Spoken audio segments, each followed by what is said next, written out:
बहुत परेशानी है। हम अपना बिजनेस देखे हैं कि बाल। और चलिए सीधे जोड़ते हैं आपको नीतीश कुमार के संबोधन से।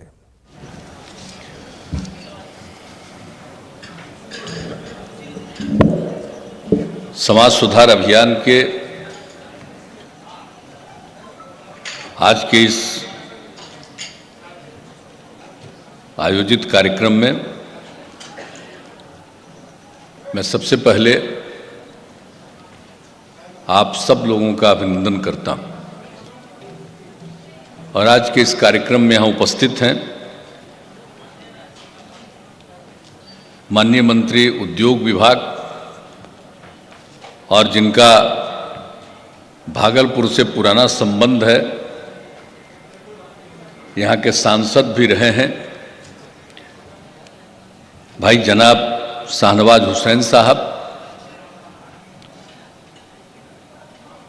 और फिर भागलपुर जिले के प्रभारी मंत्री और बिहार सरकार के माननीय मंत्री राजस्व एवं भूमि सुधार विभाग श्री राम सूरत जी, ग्रामीण कार्य विभाग के माननीय मंत्री श्री जयंत राज जी और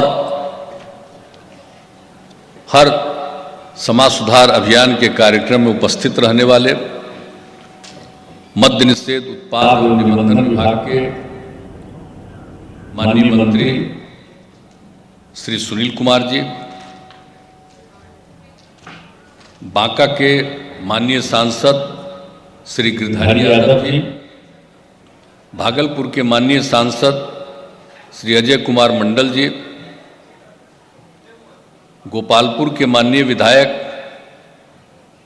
श्री नरेंद्र कुमार नीरज जी उर्फ गोपाल मंडल जी, पीरपैंती के माननीय विधायक श्री ललन कुमार जी, सुल्तानगंज के माननीय विधायक श्री ललित नारायण मंडल जी,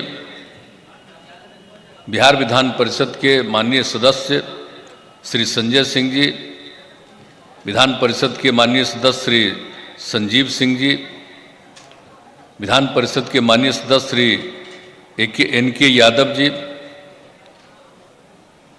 राज्यसभा के पूर्व सांसद श्रीमती कहकसा परवीन जी, पूर्व विधायक श्री मनीष कुमार जी, पूर्व विधायक श्री लक्ष्मीकांत मंडल जी, यहाँ उपस्थित स्वर्गीय सदानंद बाबू के सुपुत्र और जो अब हम लोगों के साथ हैं श्री शुभानंद मुकेश जी, और इस समाज सुधार अभियान में उपस्थित सभी सम्मानित नेतागण, जनप्रतिनिधिगण एवं मेरे प्रिय साथियों और इस कार्यक्रम में उपस्थित अधिकारीगण, मुख्यमंत्री के प्रधान सचिव श्री दीपक कुमार जी, बिहार सरकार के मुख्य सचिव जनाब अमीर सुभानी जी, बिहार के पुलिस महानिदेशक श्री एस.के. सिंघल जी, गृह विभाग एवं सामान्य प्रशासन विभाग के अपर मुख्य सचिव श्री चैतन्य प्रसाद जी, मद्य निषेध उत्पाद एवं निबंधन विभाग के अपर मुख्य सचिव श्री के पाठक जी, स्वास्थ्य विभाग एवं पथ निर्माण विभाग के अपर मुख्य सचिव और भागलपुर और बांका के प्रभारी सचिव श्री प्रत्यय अमृत जी, सूचना एवं जनसंपर्क विभाग के सचिव श्री अनुपम कुमार जी, भागलपुर के प्रमंडल के आयुक्त श्री प्रेम सिंह मीना जी, पुलिस उप महानिरीक्षक श्री सुजीत कुमार जी, भागलपुर के जिला पदाधिकारी श्री सुब्रत कुमार सेन जी, बांका के जिला पदाधिकारी श्री सुहर्ष भगत जी, भागलपुर के वरीय पुलिस अधीक्षक श्री बाबूराम जी, नवगछिया के पुलिस अधीक्षक श्री सुशांत कुमार सरोज जी, बांका जिले के पुलिस अधीक्षक श्री अरविंद कुमार गुप्ता जी, और इस कार्यक्रम में अपनी बात यहाँ जीविका की दीदियों के समूह से जो रखा उन्होंने, अनुभव साझा करने वाली श्रीमती एकता कुमारी शर्मा जी, श्रीमती समुद्री देवी जी, मोहतरमा समा परवीन जी, श्रीमती कुसुम पासवान जी, श्रीमती ललिता देवी जी और यहाँ उपस्थित जीविका की दीदियाँ, सभी विशिष्ट अतिथिगण, प्रिंट एवं इलेक्ट्रॉनिक मीडिया के पत्रकार मित्रों, छायाकार बंधुओं और इस कार्यक्रम में उपस्थित बहनों एवं भाइयों, आज अनेक लोगों ने अपनी बात यहाँ पर कही और जीविका समूह की 5 दीदियों ने भी अपनी बातों को रखा। किसी ने बाल विवाह से उनका अपना अनुभव हुआ, उन्होंने अपनी बात रखी एकता कुमारी शर्मा जी ने, और भागलपुर जिले में ही जो सतत जीविकोपार्जन योजना का उन्होंने उल्लेख किया और किस तरह से उसका उनको लाभ मिला, समुद्री देवी जी ने भी इस बात को कहा। और शराबबंदी को लेकर के समा प्रवीण जी ने अपनी बात रखी, पूरी बात को बताया। और बांका से भी सतत जीविकोपार्जन योजना के अंतर्गत कुसुम पासवान जी ने अपनी बात कही, बाल विवाह को लेकर के ललिता देवी जी ने भी बात कही। तो ये बहुत अच्छा लगा, बहुत ही। लेकिन हालांकि यहाँ के डीएम को हम कहेंगे कि भाई इतना संक्षेप में सबको काहे बोलने के लिए आप कहे थे। जो हम सतत जीविकोपार्जन योजना में घूम रहे थे, 6 जगह हो गया था, तो उसमें हमने सबको कह दिया था कि जीविका की दीदियों को अपनी इच्छा के मुताबिक पूरा बोलने का मौका दीजिए। तो आप कम समय काहे दे दिए। पूरी बात हालांकि ठीक है, संक्षेप में ही बोल रही थी, लेकिन ठीक ही बोल रही थी और उन लोगों ने अपना अनुभव दिया। लेकिन बाकी सब जगह भी आखिरकार हम सतत ये बोलिए समाज सुधार अभियान में हैं, तो उनके साथ हम बातचीत करने के लिए आए हैं, अन्य लोगों के साथ बातचीत करने आए हैं, तो उनकी बात तो हम सुनना चाहेंगे, उनका जो अभियान है। तो आखिर इस बात का जरा ध्यान रखिएगा। और आप लोगों को मालूम है ना कि शराबबंदी जो लागू हुआ, तो आखिर कैसे लागू हुआ, किस तरह से महिलाओं ने ही, जो जीविका समूह की थी, उन्होंने ही मांग किया था। 9 तारीख को, 9 जुलाई को 2015 की बात है, पटना के कार्यक्रम में हम लोग थे। इन्हीं लोगों का कार्यक्रम था और उसी कार्यक्रम में हम अपनी बात कह करके बैठे थे। तब तक वही पटना में, जब जहां उपस्थित थी जीविका की दीदियां, तो उन्हें वहां से मांग कर दिया, शराबबंदी लागू किया। तो हम तो जाके बैठ रहे थे, तो हमको लगा कुछ शराबबंदी की बात की है। तो उसमें जो मंत्रीगण थे और लोग थे, पूछे कि क्या सब कहाँ शराबबंदी की बात की। लौट करके आ करके फिर हमने कहा कि अगर अगली बार आ जाएंगे तो 2015 की बात, उसके 3 महीने के बाद ही चुनाव होना था, 4 महीने बाद। हमने कहा अगली बार फिर आ जाएंगे तो बिहार में शराबबंदी लागू कर देंगे। तो ये जीविका की दीदियां का, ये उन्हीं की बात थी, महिलाओं की मांग थी। उन लोगों ने इस बात को रखा कि शराबबंदी लागू होना चाहिए। और जो बात है, हम तो शुरू से चाहते थे, हम लोग तो इसके लिए पूरा अभियान चलाते रहते थे, लेकिन लगता था कि पूरा प्रभावकारी होगा नहीं होगा। लेकिन उस दिन जब महिलाओं ने ये मांग की तो मुझे इतनी खुशी हुई, और उसके बाद हम लोगों ने घोषित कर दिया। और सबको मालूम है ना, जब 2015 के बारे में हम लोगों ने ऐलान कर दिया था कि आएंगे फिर सरकार में तो लागू करेंगे, और उसके बाद ही जैसे ही फिर हम लोगों को काम करने का मौका मिल गया 15 में, और जब शपथ ग्रहण हो गया नवंबर महीने में ही, और उसके बाद ही 26 तारीख को, 26 नवंबर को ही जो पहली मीटिंग की, और उसी में हम लोगों ने ये बात तय कर दिया कि हम लोग इस बात को आगे बढ़ाएंगे और इसके लिए अभियान चलाइए। तो पूरा का पूरा अभियान चला। और जब इसको लागू कर दिया गया, आप जानते हैं 1 अप्रैल से शराबबंदी 2016 में लागू किया गया। और जो बड़े शहर थे कॉरपोरेशन वाले, तो उसमें आप समझ लीजिए कि बड़े शहरों में सिर्फ हम लोगों ने कर दिया था, चूंकि पूरा का पूरा अभियान चला था देहाती इलाकों में, तो हम लोगों को लग रहा था कि पूरे बिहार में तो देहाती इलाकों में लागू कर देंगे, जो प्रमुख शहरें हैं जहाँ पर इसको लागू नहीं किया गया तो वैसी जगहों पर हम देसी शराब को तो बंद कर देंगे, लेकिन कुछ दिन तक अभी वहाँ अभियान चलाएंगे और विदेशी शराब चलेगा। लेकिन जब गाँव में तो बंद हो गया, लेकिन जब प्रमुख शहरी इलाकों में कुछ जगहों पर था तो देखिए उसके बाद कितना ज़्यादा विरोध शुरू हो गया। कोई दुकान खोल रहा था तो लोग दुकान नहीं खोलने दिया, महिलाओं ने, पुरुषों ने, नवयुवकों ने, सब ने इतना विरोध किया चारों तरफ, पटना से लेकर के हर जगह। तो बड़ी हम लोगों को खुशी होने लगी और लगा कि साहब हम सोच रहे थे कि शहरी इलाकों में अभी वातावरण है, लेकिन जो हम लोगों ने वातावरण देखा उसके बाद ही, और उस समय हाउस चल रहा था, असेंबली चल रहा था, तो वही 4 तक था, हमने हर दिन देखा और 4 तारीख को हम लोगों ने मीटिंग की। और अभी फिर हैं के पाठक जी यहाँ पर बैठे हुए हैं आपके उत्पाद एवं निबंधन विभाग का, फिर इनको जिम्मेवारी है ये मद्यनिषेध उत्पाद एवं निबंधन विभाग का।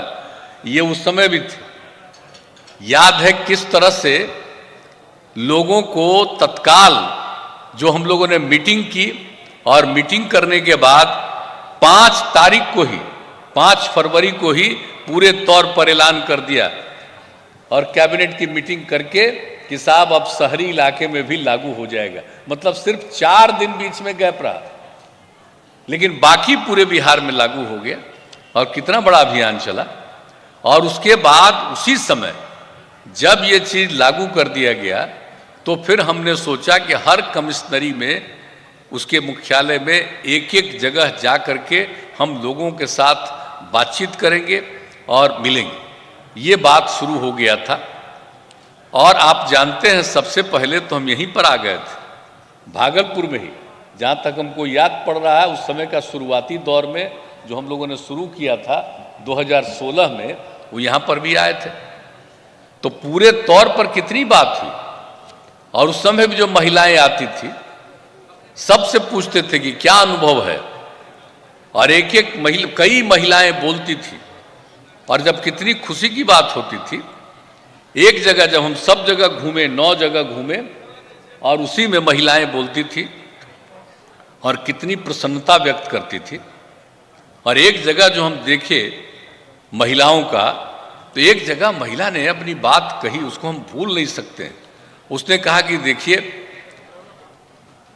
हमारे पति शराब पीते थे और शाम में जब घर आते थे दारू पी करके तो बिल्कुल झगड़ा करते रहते थे, और जो भी पैसा वो कमाते थे उनको जो मिलता था ज़्यादा पैसा वो शराब में खर्च कर देते थे। बच्चे बच्चियों को पढ़ने तक में दिक्कत, घर में भोजन आदि का भी प्रबंध ठीक नहीं हो पाता था, ये सब स्थिति थी। और उसके बाद जब शराबबंदी लागू हो गया तो शराबबंदी लागू होने के बाद अब जब शाम में आते हैं लौट करके ऑफिस से मेरे पति, तो बिल्कुल बाजार से सब्जी खरीद करके लाते हैं और घर में आते हैं तो मुस्कुराते हैं और हम लोगों के काम में सहयोग देते हैं। और अब उस समय देखने में बहुत बुरा लगते थे, अब देखने में बहुत अच्छा लगते। तो ये बात जब मुझको महिला ने कही, ये कोई मामूली बात नहीं है। बहुत लोगों को तो लगता है कुछ कुछ बोलते रहते हैं, कुछ लोग अपने को बड़ा काबिल आदमी समझते हैं, विद्वान समझते हैं और दारू पीने के पक्षधर होते हैं। हम लोग जब से लागू कर दिए हैं मेरे बड़ा खिलाफ रहते। आप जानते हैं ना कि हम जितना काम किए हैं, और आपको मालूम है तो कि शराबबंदी की बात ये कह रहे हैं, समाज सुधार की बात कर रहे हैं, बिहार के विकास के लिए कितना काम किया गया। और आप समझ लीजिए जब शराबबंदी लागू किए तो जितना काम आज भी अच्छा किया जा रहा उसके बारे में लोग बाहर में नहीं इसका अपना कुछ लिखने उखने, बहुत लोग हैं, सब नहीं कुछ लोग, लेकिन उन लोगों को लगता है, तुमको पता है कि भाई आप काबिल हो ही नहीं सकते। शराब पीना बहुत बुरी चीज। बहुत लोग तो कहते रहता था कि शराब चलेगा तो इसमें जो बाहर से आते हैं टूरिस्ट लोग जो आते हैं वो अब आएंगे बहुत कम।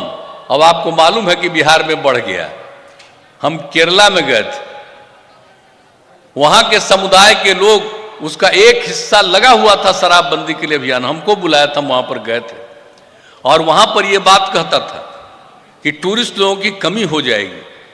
तो हमने उनको बता दिया था कि बिहार में टूरिस्ट की कमी नहीं है, बल्कि टूरिस्ट और बढ़ गया है। टूरिस्ट आता है वो दारू पीने के लिए आता है। अरे जो उसको आता है, पर्यटक जो आते हैं देखने के लिए आते हैं, विभिन्न समाज से, विभिन्न चीजों से उनकी रुचि रहती है, उसको देखने के लिए आते हैं। तो कितना हुआ है बिहार, एक एक चीज के बारे में देख लीजिए। और आप जानते हैं जब शराबबंदी लागू किया गया तो कितने लोगों ने शराब पीना छोड़ दिया, आज उनकी स्थिति कितनी सुधरी है। तो हर प्रकार से स्थिति में काफी सुधार आया। और हमको तो जो अभी हमने लेटेस्ट फिगर मंगवाया था कि भाई जरा सा लेटेस्ट एकदम अध्ययन कर लीजिए कि कितने दिनों में कितना तक हो गया था, तो हमको जो पता चला ये मालूम हुआ कि 1,60,00,000 से ज्यादा लोग शराब पीना छोड़ दिए। अभी भी हमने अपने अधिकारियों को कह दिया कि आप लेटेस्ट, ये 18 में हुआ था एक बार, हमने फिर कहा है कि शराब पीना जो छोड़े हैं उनकी संख्या और अद्यतन आए, इसको देखने के लिए लोगों को भेजिए।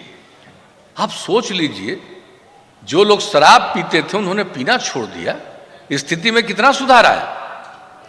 आप जरा देख रहे हैं कितना बुरा हाल था बिहार का।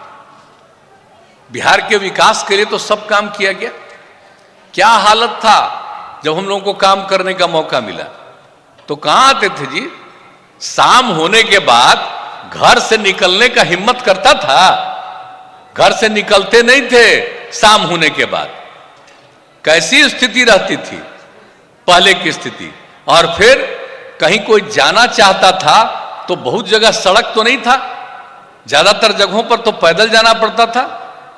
अरे हम जब एमपी थे तो हमको अपना याद है, बाढ़ के एमपी थे, टाल का इलाका, और कहीं कोई सड़क नहीं, पैदल चलते थे। आपको मालूम, हम अपने क्षेत्र में घूमते थे और जिस दिन भी हम क्षेत्र में जाते थे, एक दिन में हम पैदल 12 किलोमीटर चलते थे। हम केंद्र में मंत्री भी हो गए थे, उस समय की भी बात है। यह बिहार का हाल था।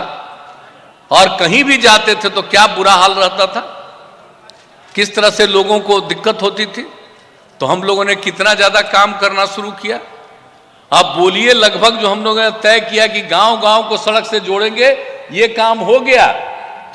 और आप जानते हैं कि हम लोगों की शिकायत सुनने के लिए बैठते हैं सोमवार को, अब आकर के जो बताते हैं उनको भी हम लोग देखते हैं एक एक तरफ से।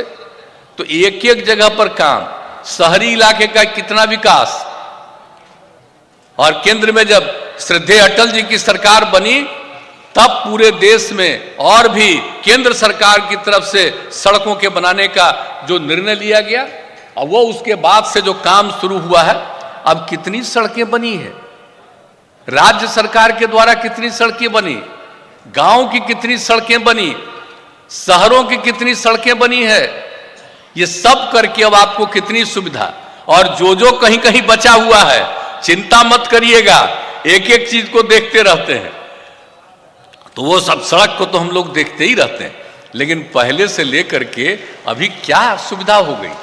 और आप जानते हैं, जब हम लोगों ने काम करना शुरू किया था तो उस समय कह दिया था कि भाई राज्य के सबके दूर दराज इलाके से चलकर राजधानी पटना पहुंचने में 6 घंटे से ज्यादा समय नहीं लगना चाहिए। जब 6 घंटे का उद्देश्य प्राप्त हो गया, तब उसके बाद हम लोगों ने फिर तय कर दिया कि अब आगे का हमारा उद्देश्य है कि 5 घंटा से ज्यादा समय न लगे। और उसके लिए कितनी सड़कें कितनी बन रही है, कितना पुल बन रहा है। और हम लोगों ने तय कर दिया कि सिर्फ सड़क बनाना नहीं है, पुल पुलिया बनाना नहीं है, बल्कि उसको हमेशा मेंटेन करके रखना है, उसका देखभाल करना पड़ेगा। आज भी कभी कभी बाढ़ आता है, बर्बाद हो जाता है, हर बार हम कहते हैं। और अब हम लोगों ने तय कर दिया है कि जितनी भी हमारी सड़कें हैं, जितने भी हमारे पुल पुलिया है, ये सब का मेंटेनेंस का काम भी संबद्ध विभाग करेगा। यह हम लोगों ने तय कर लिया है और उसके हिसाब से अभी लोग इस पर आगे काम कर रहे हैं। और भवन निर्माण भी बनाते हैं, उसके लिए भी हम लोगों ने तय किया। तो कितना काम किया। और जरा पढ़ाई लिखाई कितनी होती थी भाई, कितने स्कूल चलते थे जरा याद करिए। बच्चियां कितना पढ़ती थी, 5वां क्लास तक तो पढ़ लेती थी बहुत बच्चियां, लेकिन उसके आगे नहीं पढ़ पाती थी। क्यों, मिडिल स्कूल में भी जाना है उसको तो उसको कपड़ा चाहिए। गरीबी इतनी थी कि अपने बच्चियों को कपड़ा के लिए भी पैसा नहीं दे सकते थे, बना सकते थे, तो उसको नहीं भेजते थे। तो कितनी कम लड़कियां जाती थी। हम लोगों ने क्या शुरू किया, कितने नए स्कूलों का निर्माण कराया, और किस तरह से लड़कियों को पढ़ने के लिए पोशाक योजना की शुरुआत करा दी। और फिर हमको लगा कि 8वें तक ही नहीं बल्कि आगे बढ़ेगी और आगे पढ़ेगी। तब 9वें क्लास में पढ़ने वाली लड़कियों के लिए जो हम लोगों ने साइकिल योजना की शुरुआत करा दी। कितनी लड़कियां साइकिल चलाती थी।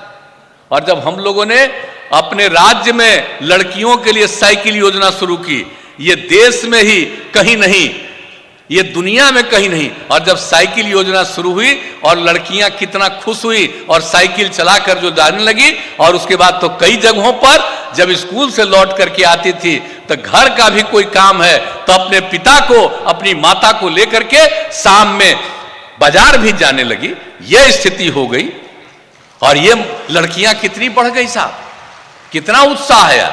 भूलिएगा मत, सब जीविका की दीदियों को कहेंगे कि जो काम शुरू किया गया भूलिएगा नहीं।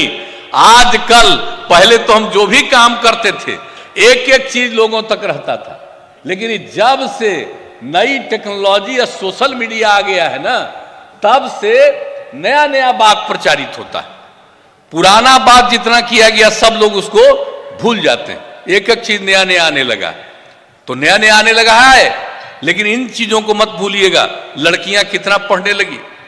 और उसके बाद जब हम जगह जगह घूमते थे तो जगह जगह देखते थे कि लड़के भी कुछ कहना चाहते थे। तो हमने कहा क्या है, तो कहा कि हमारे लिए भी कुछ सोचिए। हमने कहा ठीक है। उसके बाद हमने लड़कों के लिए भी साइकिल योजना की शुरुआत करा दी। लड़का लड़की, अब देखिए तो हाई स्कूल में 9वें क्लास के बाद कितने लोगों को मिलती है साइकिल। और किस तरह से पोशाक योजना नीचे से लेकर के ऊपर तक एक एक काम जो किया गया। अब कितने लोग पढ़ने लगे, अब कितनी लड़कियां पढ़ने लगी, कितनी कम लड़कियां पढ़ती थी। और आपको अब मालूम है कि अब पिछले साल मैट्रिक की परीक्षा में लड़का से 300 ज्यादा लड़की थी। अब इतनी ज्यादा लड़कियों की संख्या बढ़ती चली जा रही स्कूल में। और आपको मालूम है कि अब कितना पढ़ रही। और सबसे बड़ी बात है कि इन सब चीजों पर हम लोगों ने क्यों ध्यान दिया। आप जानते हैं कि किस तरह से प्रजनन दर कैसे, कितना ज्यादा यहां पर आबादी बढ़ती चली जा रही है। और जब लड़की पढ़ लेगी, जब इसका आकलन किया गया, जब देखा गया कि साहब देश भर में भी अगर लड़का लड़की में, लड़की भी माने पति पत्नी में पत्नी भी अगर मैट्रिक पास है तो देश भर का जो एवरेज था प्रजनन दर 2 के करीब। और बिहार का भी जो किया गया कि अगर पति पत्नी में पत्नी भी मैट्रिक पास है तो उसका भी मिल रहा है 2 के करीब। और उसी तरह से अगर इंटर पास है, 12वीं कक्षा पास है, तो देश भर का जितना मिल रहा था 1.7 पति पत्नी पत्नी। अपने यहां भी देखे कि अगर पति पत्नी में पत्नी इंटर पास है तो उसका निकल रहा प्रजनन दर 1.6। तो ये सब बात आई तो हमारे मन में यूरेका की भावना आई। और तभी हम लोगों ने तय कर दिया कि हम सब लड़की को कम से कम इंटर तक पढ़ाने की कोशिश करेंगे। हर एक पंचायत में +2 तक की पढ़ाई का इंतजाम कर देंगे। अब देखिए कितना काम हो गया। और कल भी आप जानते हैं ना, कैबिनेट ने जो प्रस्ताव पारित कर दिया, कितना ज्यादा जो कुछ भी जहां जिन पंचायतों में हाई स्कूल नहीं थी, +2 तक की पढ़ाई नहीं थी, उन सब जगहों पर पहले से काम किया था, नया नया शुरू करवा दिया था। और बाद में जब पता चला कि कई पंचायतों में जगह नहीं मिल रहा था नया स्कूल खोलने के लिए, तो बाद में हम लोगों ने वहां पर शुरू करा दिया। 8वीं तक की जहां पढ़ाई होती है वहीं पर से, अब देखिए 9वां 10वां तक का हो गया, अब उसके आगे 11वां तक का, और फिर जितना बनाए हैं और जितना पहले से है, ये सब की स्थिति को +2 तक की स्थिति में अच्छा बनाने के लिए भी हम लोग कितना काम कर रहे हैं।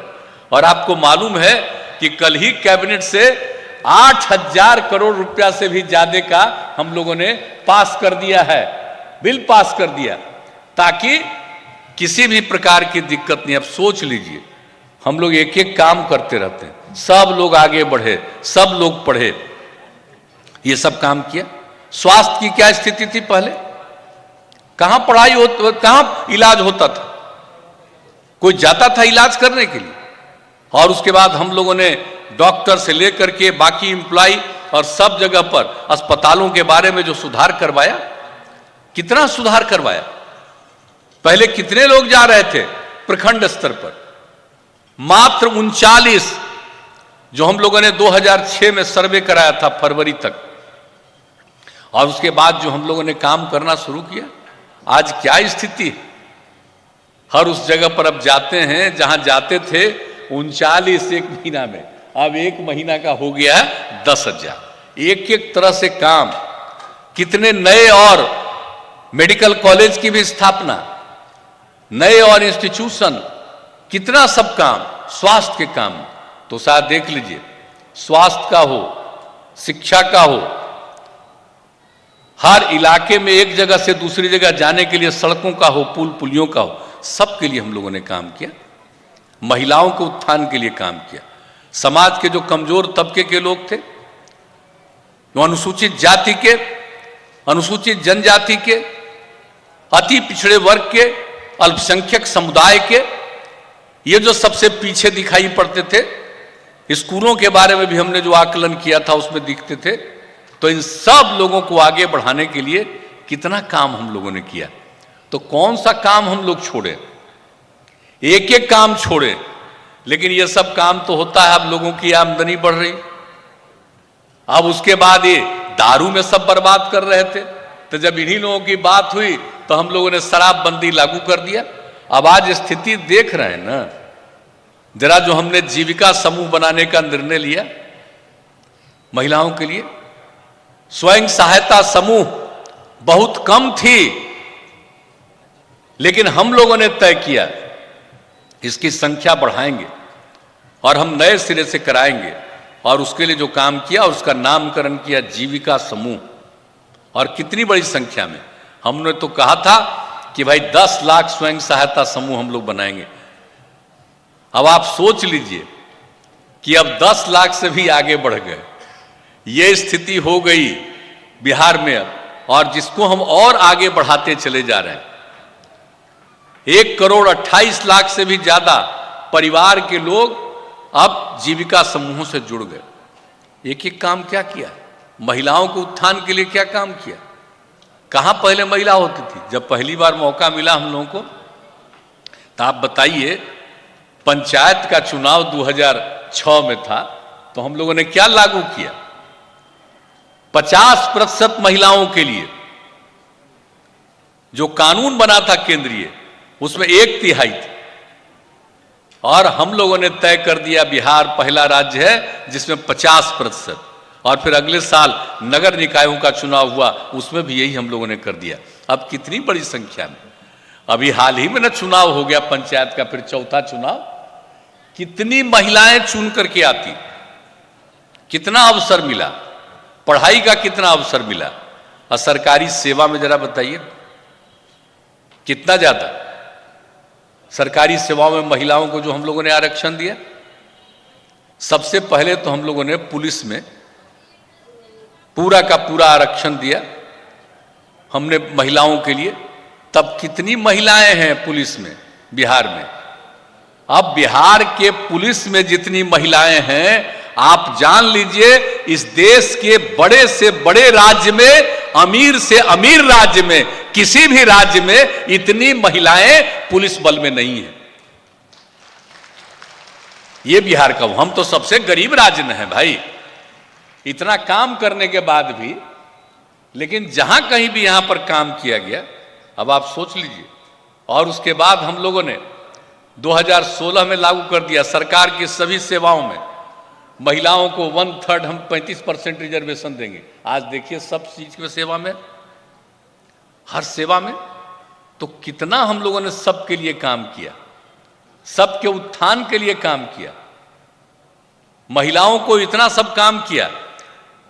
व्यापार के क्षेत्र में भी अगर कोई काम करना चाहेंगी तो उसके लिए हमने हर महिला के लिए, सबसे पहले तो हम लोगों ने अनुसूचित जाति, अनुसूचित जनजाति के लिए, पुरुष हो या स्त्री, और उसके बाद उसमें जोड़ा अति पिछड़े वर्ग को। इन तीनों के लिए हम पहले से किए थे। ये कोई उद्योग करेंगे 5 लाख रुपया तक का उनको सिर्फ अनुदान दिया जाएगा अधिकतम, और 5 लाख रुपए तक का अधिकतम उनको ऋण लिया जाएगा बिना टैक्स के। अब आप सोच लीजिए, जो हम लोगों ने शुरू किया था वही अब सारे महिलाओं के लिए कर दिया। अब बाकी जो बच गए थे पुरुषों के लिए भी हमने जो है उनके लिए भी कर दिया है कि 5 लाख रुपया तक का उनको अनुदान देंगे, चाहे वो ऊंची जाति के हों या पिछड़े वर्ग के हों, कोई हो।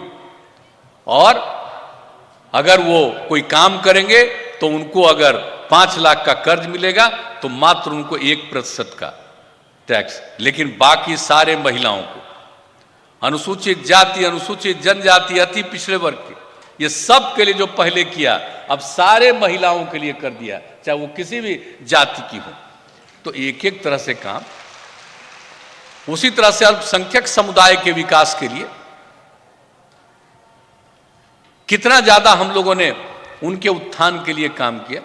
तो एक एक समुदाय ऐसा नहीं है जिसके उत्थान के लिए हम लोगों ने काम नहीं किया। और उसी में जब मांग आई शराबबंदी का तो शराबबंदी लागू किया, और इसके लिए हम लोगों ने जितना भी संभव है उतना काम हम लोग कर रहे हैं। और जो पहला अभियान चलाया, सब कुछ किया। आज कितना अच्छा गा रही थी, हालांकि कलेक्टर साहब जरा सा इंतजाम रखते, उस सब की आवाज़ को और ज़्यादा बढ़िया से पूरा जाता तो बहुत अच्छा रहता। लेकिन फिर भी सब कितना बढ़िया एक एक गाना गा रही थी, किस किस तरह से बता रही है एक एक चीज़ के बारे में, हर तरह की बात जो हम लोग आज समाज सुधार अभियान चला रहे,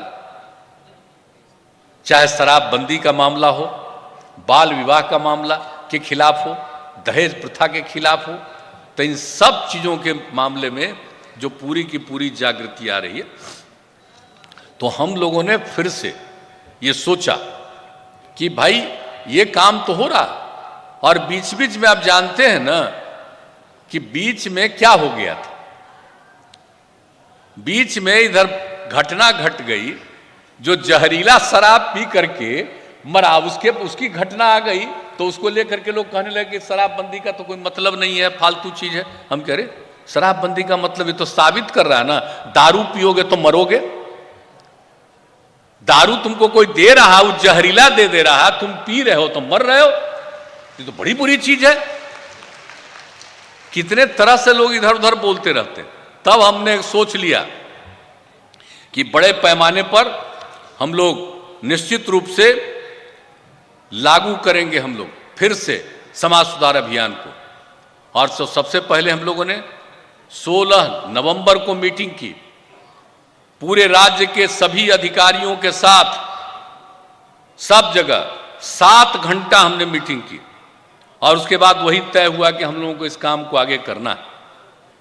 और फिर 26 तारीख से तो हम लोगों ने इसको 26 नवंबर से, जिसको नशा मुक्ति दिवस हम लोग कहते हैं, उस नशा मुक्ति दिवस के अवसर पर हम लोगों ने तय कर दिया कि आज से हम लोग ये अभियान शुरू कर देंगे। तो यही अभियान शुरू किया, और इसी अभियान के सिलसिले में हमने तय किया कि हम जाएंगे कम से कम 12 जगह। पिछली बार तो गए थे 9 जगह, इस बार हमने बढ़ा करके कर दिया है 12 जगह। तो 6 जगह तो गए, और फिर तीसरा राउंड कोरोना का आ गया, तो उसी के चलते सब चीज़ को रोकना पड़ा। तब मुक्ति मिल गई। तब तो जानते ही अब इससे छुटकारा धीरे धीरे मिल रहा। अब तो आपके यहाँ शराब भी बिल्कुल कम हो गया है, पूरे तौर पर काफ़ी कम संख्या हो गई है यहाँ भी। मेरे ख्याल से भागलपुर में भी और बांका में भी बहुत कम संख्या हो गई है जो हमको लेटेस्ट फिगर मिला है उसके हिसाब से। तो अब ये स्थिति है, तो हम लोगों ने आज से फिर शुरू कर दिया।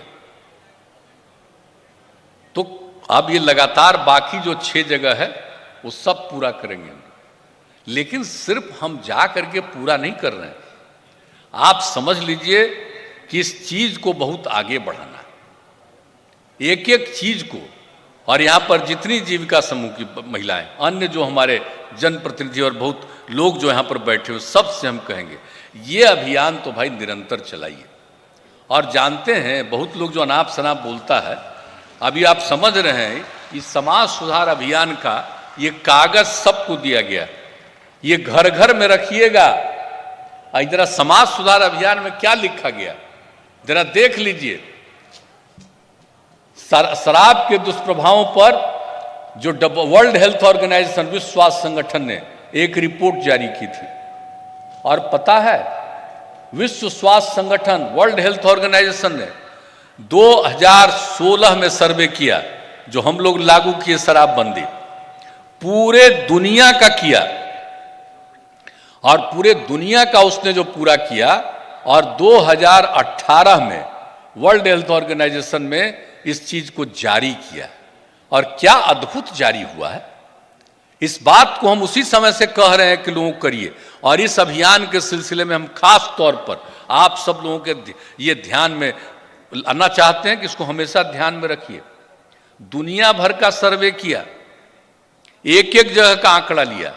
और पता है जब उसने आंकड़ा किया पूरे दुनिया का, तो क्या निकाला, रिपोर्ट जो जारी किया है, सबसे पहले क्या चीज कहा उसने, कहा कि शराब के कारण, दुनिया भर में जो शराब लोग पीते हैं, तो शराब पीने के कारण लोग मर जाते हैं। तो एक साल में पूरे दुनिया में शराब पीने के कारण 30 लाख लोगों की मृत्यु होती है। 2016 में पूरे दुनिया के एक एक प्रांत, एक एक जगह पर, हर जगह का उसने सर्वे किया और उसने इस रिपोर्ट को जारी किया। और आप जानते हैं एक साल में जो पूरा का पूरा मृत्यु होती है लोगों का, जितने लोगों की दुनिया में एक साल में मृत्यु होती है, उस मृत्यु होने में दारू पीने के कारण जो मरते हैं 5.3% लोग सिर्फ शराब पीने के कारण मरते हैं। ये किसने किया, ये देखिए, इसी में लिखवा दिया गया है। ये है आपका वर्ल्ड हेल्थ ऑर्गेनाइजेशन का रिपोर्ट। और दूसरी बात जरा और जान लीजिए, ये सब चीज जो दुनिया में फैलता है तो कम उम्र वाला लोग के दिमाग में भी आता है ना, तो उसका रिपोर्ट कितना सबके लिए समझने के लिए कितनी बड़ी जरूरी चीज है, इंपॉर्टेंट चीज है, महत्वपूर्ण चीज है। क्या उसने दुनिया भर में कहा कि दुनिया भर में जितने लोगों की मौत होती है, उस मौत में 20 साल से लेकर के 39 साल तक के लोगों की मौत जो हो रही है वो दारू पीने के कारण मौत हो रही है। और 20 से 39 साल में दारू के कारण मौत की कुल संख्या है 13.5%। आप सोच लीजिए, पूरे का है 5.3। अब 20 से 39 वाला जो दुनिया में दारू पी लेता है, वो जो मरता है वो 13.5%। और कितने तरह की बीमारियां होती है आप जरा जान लीजिए। शराब के जो के कारण जो मृत्यु होती है वो गंभीर बीमारियों से, जो टीबी है, HIV, एड्स, डायबिटीज, ये सबसे जितनी मृत्यु होती है दुनिया में, ये गंभीर बीमारियों से, उससे भी ज्यादा मृत्यु शराब के कारण, शराब पीने के कारण होती है। अब जरा सोच लीजिए शराब कितनी बुरी चीज। वर्ल्ड हेल्थ ऑर्गेनाइजेशन ने इसको जारी कर दिया और उसने तो कहा कि शराब लगभग 200 बीमारियों को बढ़ाता है। आप जरा सोच लीजिए, दारू पीता है तो अनेक प्रकार की बीमारियों को बढ़ाता है, 200 बीमारी को बढ़ाता है। अब बड़े पढ़े लिखे लोग हैं और समझते नहीं है, हम ही पर कुछ लोग बहुत अनाप शनाप बोलते रहते हैं। तो इसलिए तो हम एक एक घर में, वर्ल्ड हेल्थ ऑर्गेनाइजेशन का रिपोर्ट है, आप जरा देखिए दुनिया में कितने तरह की नई बीमारियां फैलती है। बहुत लोग कहते हैं कि कुछ लोगों को पीने की इजाजत दीजिए, काहे कि उसका तबीयत ये है, वो अपने स्वास्थ्य को ठीक रखने के लिए पीना चाहता है। अरे पीने से स्वास्थ्य ठीक होता है, पीने से स्वास्थ्य खराब होता है, और हमने बिहार में नहीं आने दिया। और हमने कहा कि जिसको लगता है स्वास्थ्य का, उसके लिए हम लोगों ने जगह जगह सेंटर बना दिया 16 में ही, और कहा कि लोग जा करके किनारे में रहेंगे, और सबको समझाया और दारू पीना बंद किया। तो आप जरा समझ लीजिए कि शराब पीना कितनी बुरी चीज है, और 200 बीमारियों को बढ़ाता है, 200 बीमारियों को बढ़ाता है। और शराब का सेवन cancer, AIDS, hepatitis, TB, liver, दिल की बीमारियां, मानसिक बीमारी, माता शिशु से संबंधित बीमारियों के साथ साथ हिंसक प्रवृत्ति को भी बढ़ाता है। ये इसने सब बात लिखा।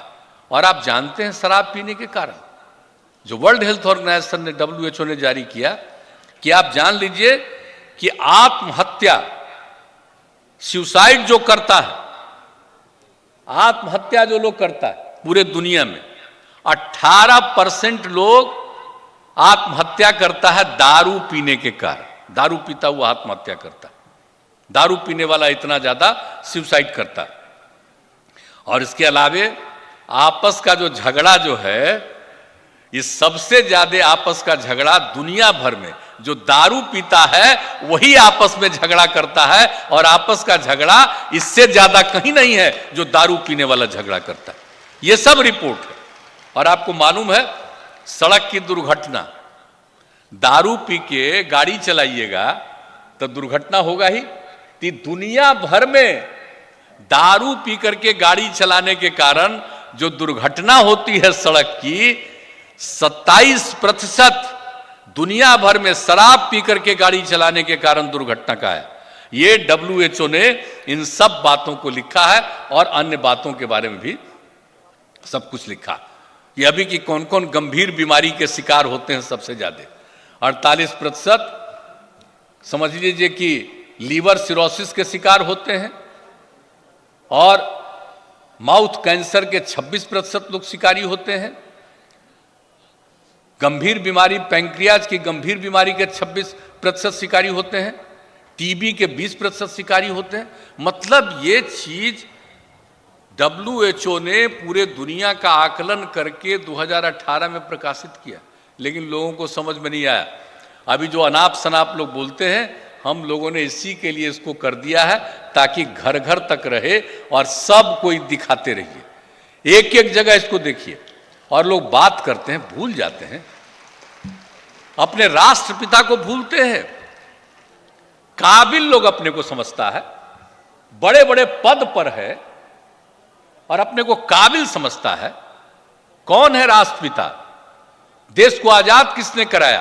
बापू ने कराया, राष्ट्रपिता महात्मा गांधी ने कराया। और जब देश में आजादी की लड़ाई बापू लड़ रहे थे तो कितना ज्यादा शराबबंदी के पक्ष में बोल रहे थे। और जो बापू ने जितनी बातें कही है उसको भी इसके साथ हम लिखवा दिए। क्या बापू ने कहा? शराब आदमियों से न सिर्फ उसका पैसा छीन लेता है, दारू पीने में जो हम बात कर रहे हैं, पी लीजिएगा पैसा बर्बाद कर रहे हैं, उन्होंने उसी समय आजादी के लड़ाई के दौरान कहा कि शराब आदमियों से न सिर्फ उनका पैसा छीन लेता है बल्कि उनकी बुद्धि को भी हर लेता है। ये बापू का कहा हुआ है, राष्ट्रपिता का, कि खाली पैसा बर्बाद नहीं होता है, बुद्धि भी खत्म हो जाता है। ये राष्ट्रपिता का कहा हुआ है। और शराब पीने वाले इंसान जो रहते हैं, इंसान पीना शुरू करते हैं, हो जाते हैं हैवान। तो बापू ने कहा शराब पीने वाले इंसान हैवान हो जाते हैं। अभी आप बताइए, देश की आजादी की लड़ाई और इसके संविधान में व्यवस्था, हर राज्य को कहा है, अधिकार दिया है कि वो शराबबंदी लागू कर सकता है। इसके बाद कौन कौन लोग कहां कहां जाता है। और ये बात कोई करता, हम इसलिए अभियान चला रहे हैं कि अगर भूल जाएंगे, बापू की बात को भूल जाएंगे, राष्ट्रपिता को याद नहीं रखेंगे। ये सारी बातें हैं और WHO ने अभी सबसे ज्यादा इन सब बातों को, जो बातें कही है, इन सब चीजों के बारे में हम लोगों ने ये तय किया। और इसके अलावे आज तो शराबबंदी के साथ है, लेकिन उसके साथ साथ दहेज प्रथा, बाल विवाह, अब आप तो जानते हैं कि दहेज प्रथा और बाल विवाह दोनों के ऊपर में पूरे देश में कानून बना हुआ है। आपको शादी विवाह में दहेज नहीं लेना है, लेकिन कितना लोग दहेज के चक्कर में रहता है जी। लड़का को पढ़ाता है और लड़की को कम पढ़ाएगा।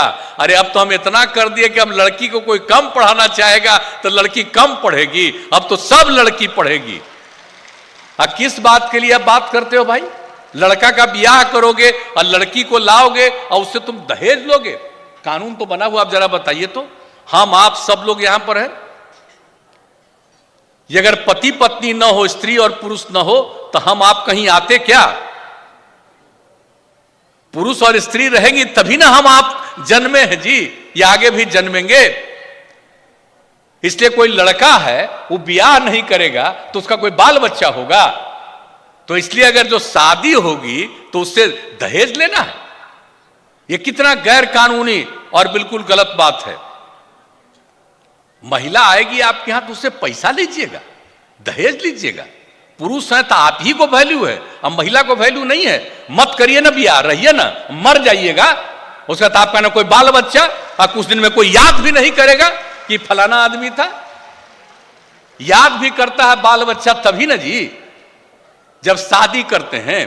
और जब शादी करते हैं तो लड़की से शादी करते हैं, कोई लड़का लड़का में शादी नहीं ना होगा, लड़की से ना शादी होगा।